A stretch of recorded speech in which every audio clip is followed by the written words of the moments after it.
There is a weight you have been carrying so quietly, so faithfully, that most people around you do not even know it is there. Not the weight of failure, you have not failed. The weight of seeds you planted that have not broken ground yet.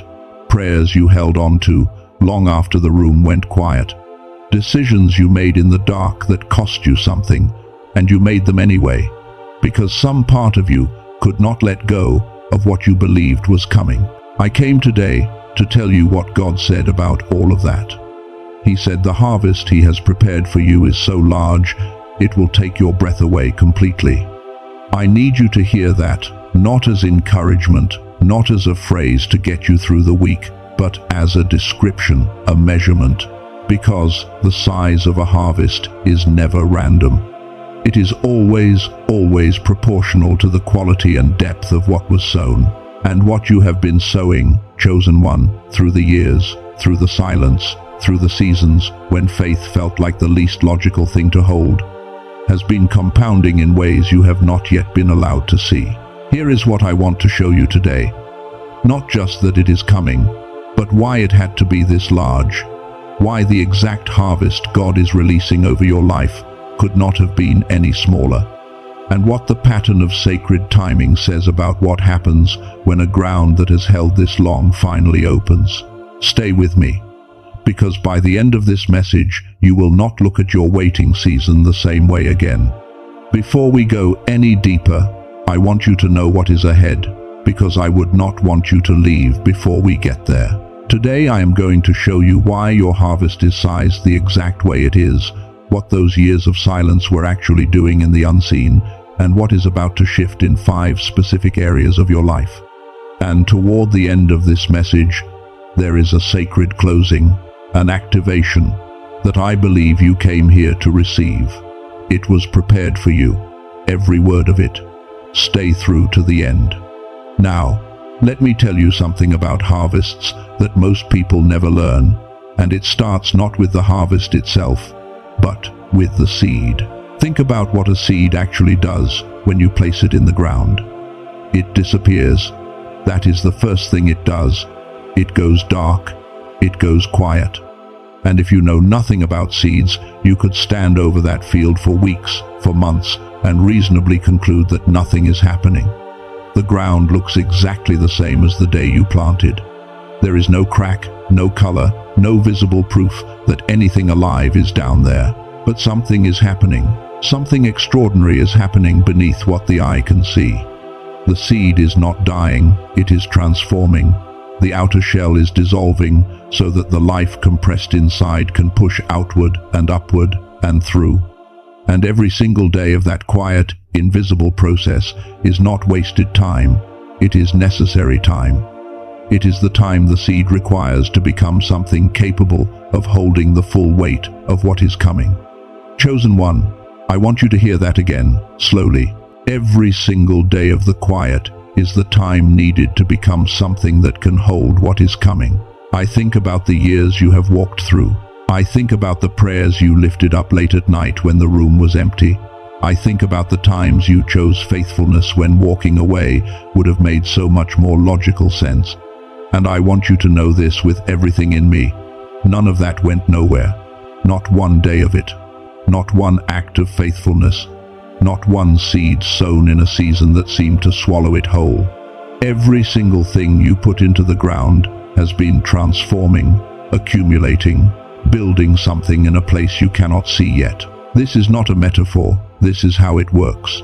Think about Joseph, thrown into a pit by the people who were supposed to protect him, sold into slavery, falsely accused and forgotten in a prison cell for years. And the entire time he sat in that darkness, the nation that would eventually need him had not even built the storehouses yet. The harvest that Joseph was meant to carry into the world required a level of wisdom, authority, and character that could not be learned in a classroom or handed down through a title. It could only be formed in the pit. Not despite the hard season. Through it, the ground had to hold long enough to form what was needed to carry what was coming. I want to be honest with you here, because I think you deserve that honesty. I cannot tell you your exact timeline. I cannot tell you the specific morning you will wake up and feel the ground shift beneath your feet.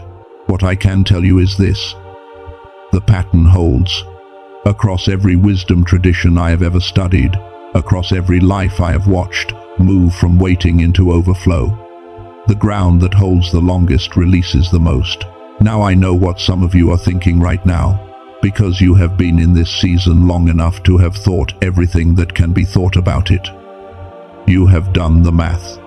You have watched other people step into what looked like harvest while you were still standing in the same field, still sowing, still asking. And somewhere very quietly, a voice has been saying, "What if I misread this? What if it is not actually coming? What if I have been faithful for something that was never really there?" I want you to hear me when I say this. That voice is not discernment. That voice is the sound of a season that has not turned yet. That is what a long winter sounds like from the inside. And there are signs right now in your life that the season is beginning to turn. You may have already noticed some of them. A settled expectation in your spirit that you cannot fully explain, quieter than excitement, but deeper than hope. Doors closing on their own, old connections dissolving cleanly, as if something is clearing the path without you having to force anything. A new sensitivity, an alertness, like some part of you knows it needs to be awake and ready. Small alignments that are too specific to be coincidence, things falling into place in ways you did not arrange.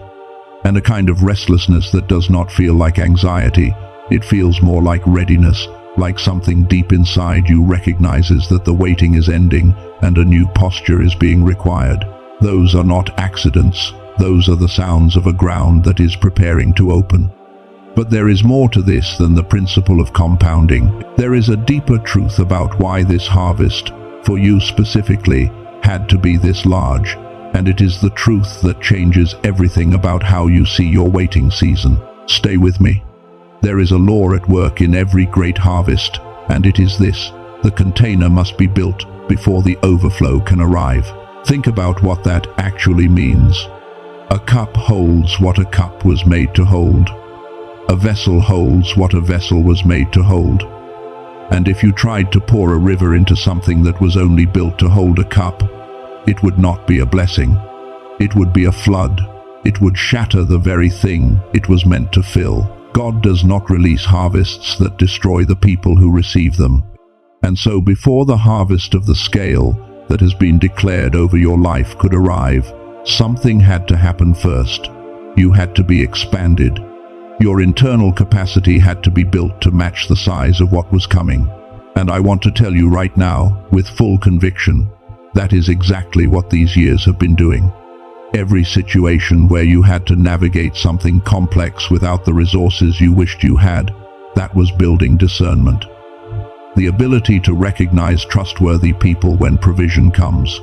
The ability to see clearly in a moment of abundance instead of being blinded by it. Every season where you managed faithfully with less than you needed, that was building stewardship. The internal structure that allows a person to receive something large without letting it consume who they are at the core. Every time you chose gratitude when bitterness would have been the easier response, that was building the receiving posture. The open-handedness that allows a harvest to move through you rather than stop at you. These were not random hardships, chosen one. They were targeted formation, the exact preparation required for the exact harvest that is on its way. Think of Ruth. She gleaned in the fields before she knew Boaz existed. She worked faithfully in a field that was not hers, for a future she could not see, building character she did not know she would need. And then, suddenly, everything aligned, not slowly, not piece by piece, all at once. That is the pattern. Now, there is something I want to share with you here, because it shifted the way I understand preparation at the deepest level. There is something that happens in the human brain at the moment of breakthrough. Neuroscientists have studied it for decades. And what they found is this. There is a specific brainwave state, called gamma, that becomes highly active during moments of sudden clarity, deep intuition, what researchers call the eureka moment. The sudden knowing, the connection that was invisible a second ago, and then is simply undeniable.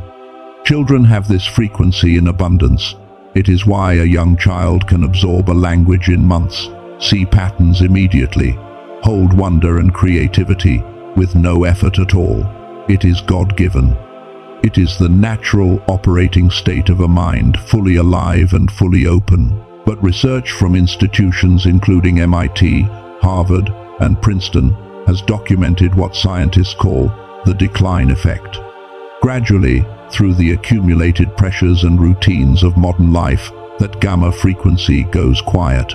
It does not disappear. It goes dormant. And when it does, something shifts in how we receive information, how we recognize what is in front of us, and how quickly we can act on what we know is true. I came across the work of a neuroscientist named Dr. Robert Lake, who has spent 34 years studying exactly this. And what he developed, based on decades of research across 6 major universities, is a 7-minute audio practice that uses a technology called brain entrainment to gently reactivate the gamma frequency.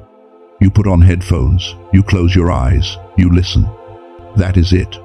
No meditation practice to master, no mantra to memorize, no hours of discipline required.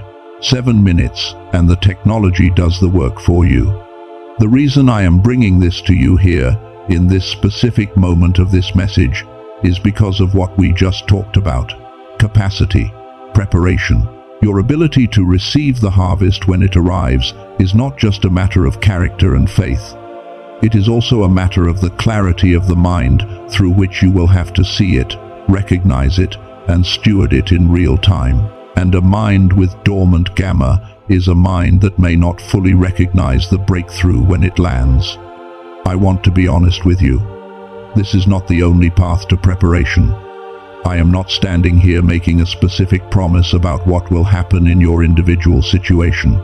What I can tell you is that more than 18,000 people have used this practice, and the patterns Dr. Lake has documented in their experiences are remarkable.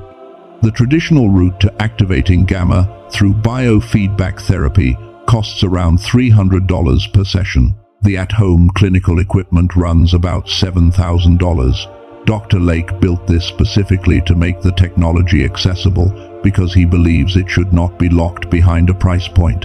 The original price for this audio practice is $49, but for people who find this message, he created a discounted rate of $39. That price is not available on Amazon. It is not available anywhere else online. It is only accessible through the link I have placed in the description and the pinned comment below this message.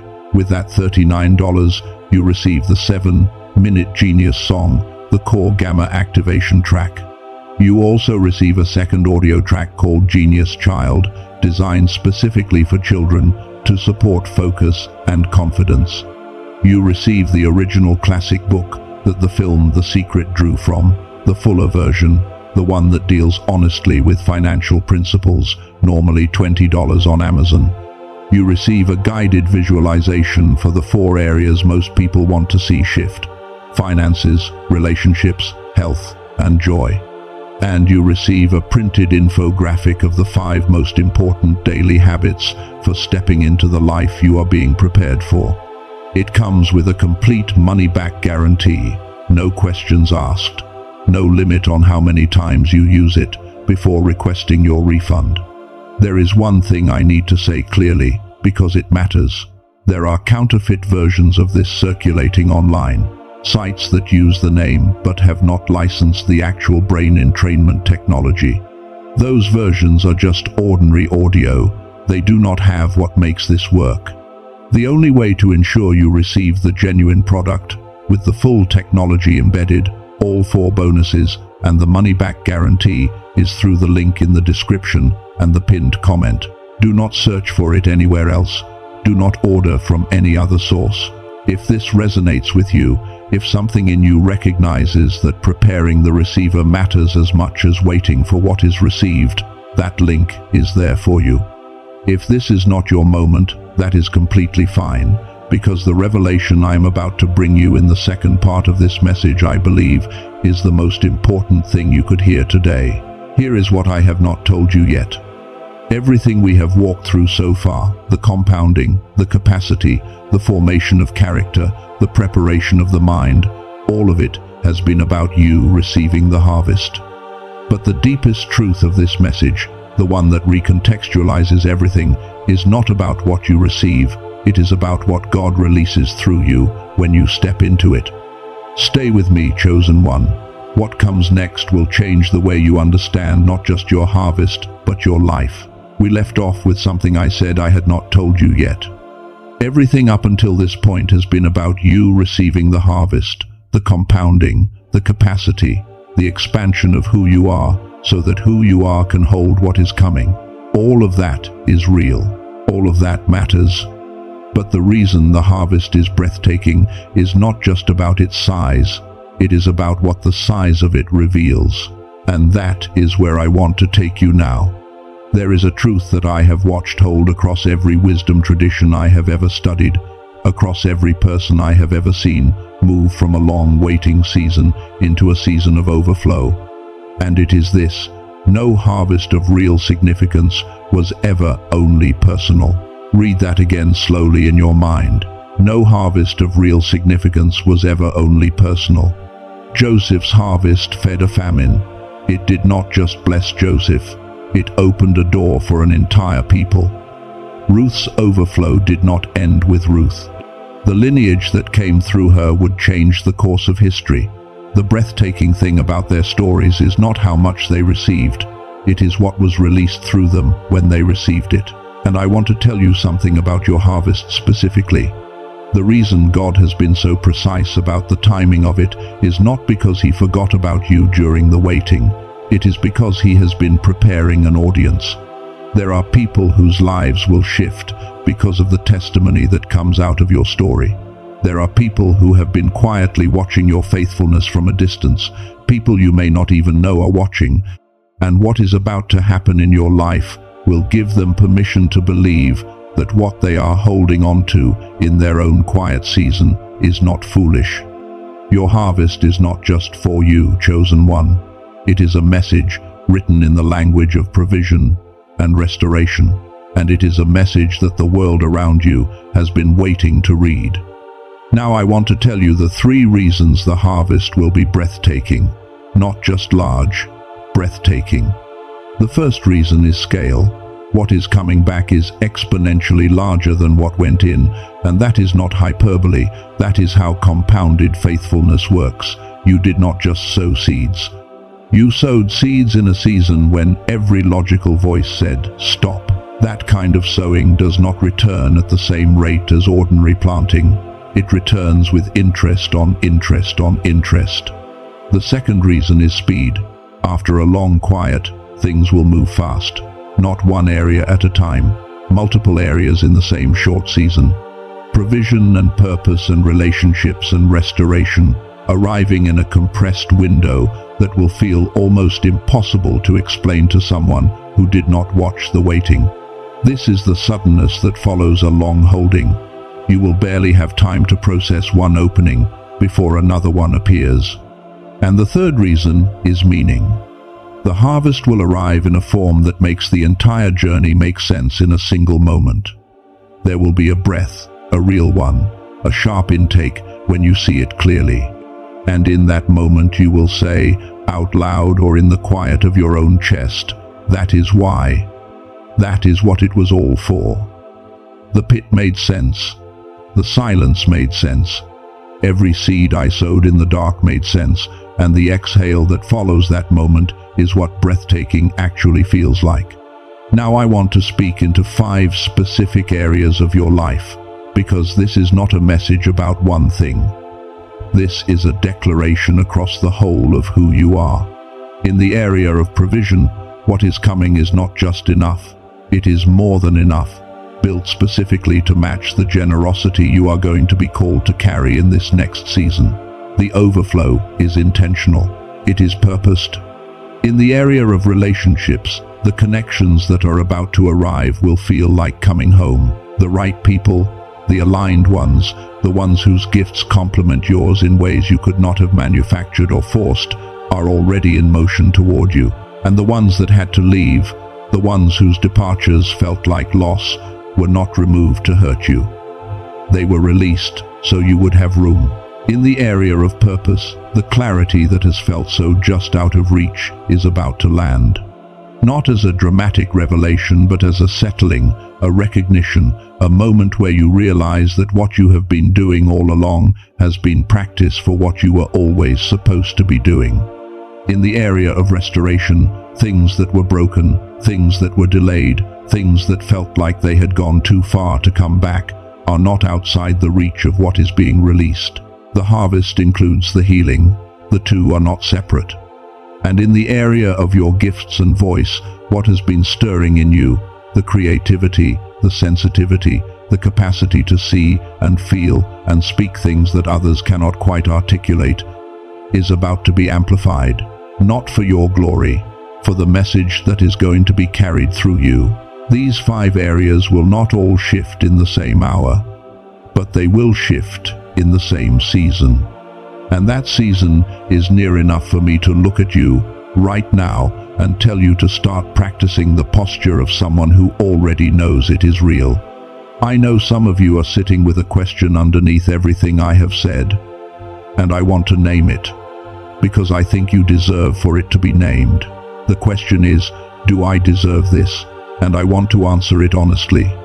The harvest is not a reward for good behavior. It is not a payment for suffering well.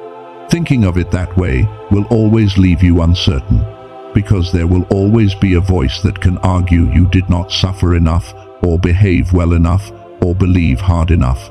That is not the frame. The harvest is an assignment. It is what you were built to carry, and the question is not whether you deserve it. The question is whether you are willing to step into the full weight of what you were placed here to release into the world. That is the real question, and I believe you are. Now let me tell you the deepest truth of this entire message, the one that, when it lands, makes everything else snap into place. You have been thinking about this harvest as something God is giving you. It is not. It is something God is releasing through you. There is a difference, and it matters more than I can say. A gift is for the recipient. A release is for the world. When God gives a gift, the transaction ends with the person who receives it. When God releases something through a person, the movement does not stop there. It radiates. It touches people who were not in the room. It opens doors in family lines and communities and circles of influence that reach further than you will ever fully see on this side of eternity. Your harvest is a release, not a reward. And this is what recontextualizes everything we have walked through today. The compounding was not just building a return for you, it was building the weight of a message that would be credible when it arrived. Because only a testimony that was earned through real time, real cost, real faithfulness can carry the kind of authority that changes other people's lives when they hear it. The capacity building was not just expanding you to receive more, it was forming the character of a messenger, because only someone who has been through the fire without becoming bitter, without becoming hard, without losing the ability to be moved by someone else's pain, can carry the message that your life is about to become. The timing was not a delay, it was a scheduling, an appointment. The people who need to see what God does through your story are not all awake yet. They are being prepared too. And when you step into your harvest, and they witness it, something in them will unlock. Your breath will be taken away, not because you finally got what you asked for. Your breath will be taken away because you will finally see what you were always meant to become. Every year you waited, the message was being written more clearly. Every season you held on, the messenger was being shaped more precisely. Every seed you sowed in the dark, the story was becoming more undeniable. You were not stuck, chosen one. You were building foundations that no one could see from the surface. You were not overlooked. You were being positioned. You were not behind. You were being prepared for an arrival that had to be timed perfectly, because the impact of it is larger than your individual life. I want to say one more thing before we close this message. and I want to say it plainly.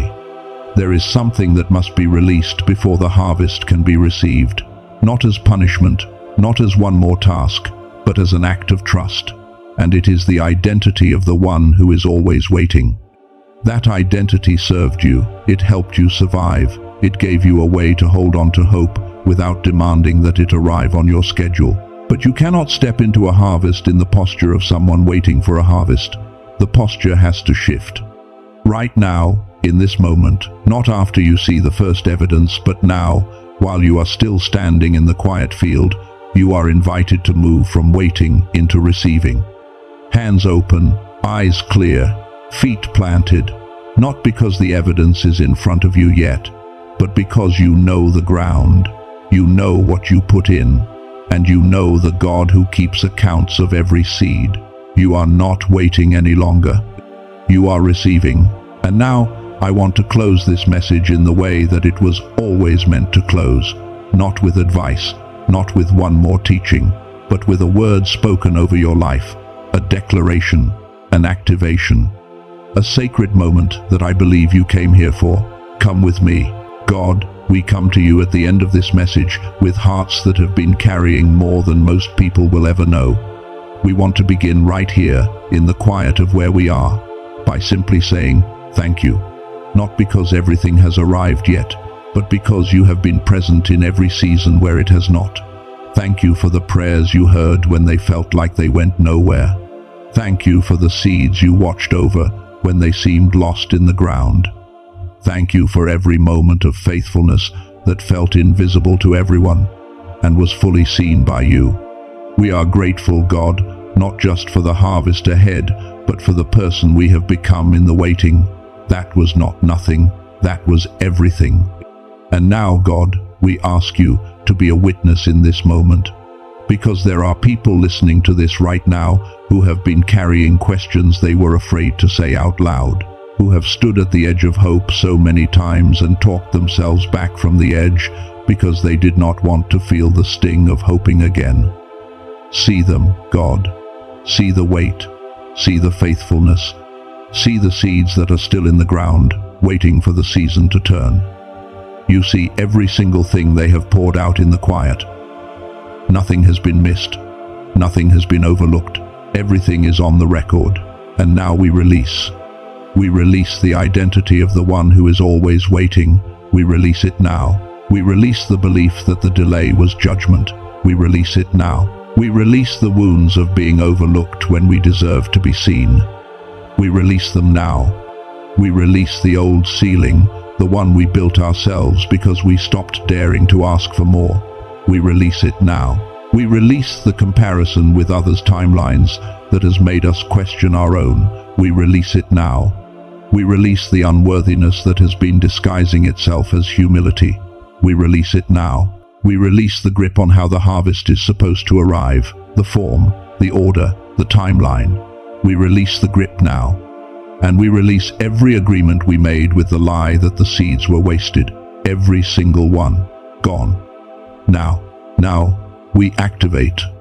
God, we activate the full harvest, the one you declared over these lives before the waiting ever began. We call forth the provision. We call forth the relationships that are already in motion. We call forth the clarity of purpose that has been just out of reach. We call forth the restoration of what was taken, the healing of what was broken, the amplification of every gift that has been quietly building in the quiet. We call it forth now, not as people who are begging, but as people who know what was planted and know who keeps the books. We call forth the identity, the builder, who has been laying foundations invisible to the eye and is about to see what they were built to hold. The hope restorer, whose story is about to give someone permission to believe in their own season.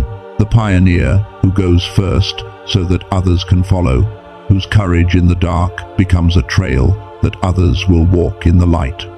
And the cycle breaker, who carries the weight of what ends here and the weight of what begins here, both in the same moment. We activate every open door, every right connection, every alignment that has been prepared and is waiting for the right moment to step into view. We say yes to all of it. We receive all of it now. And God, cover what is being released.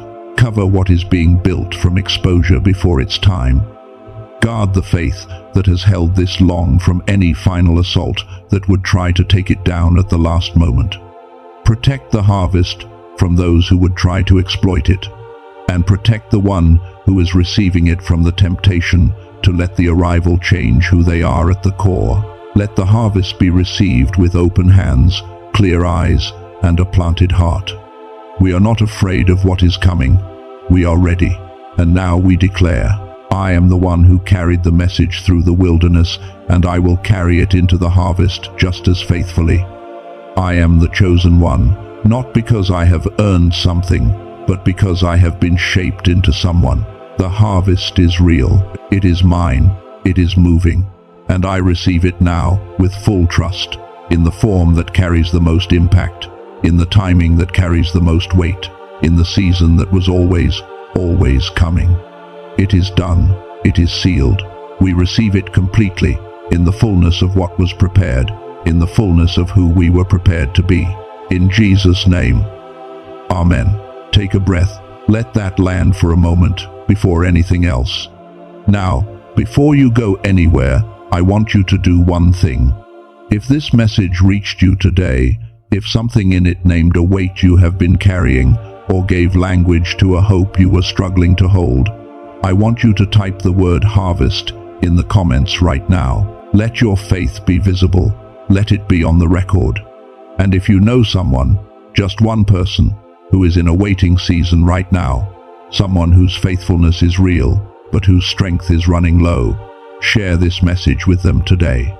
Not because you have to, because some words are meant to arrive in someone's life at exactly the right moment, and you may be the one who carries it there. You are seen, chosen one. You are held, and the harvest that is coming for you is already growing in a ground that has held long enough. It is almost time.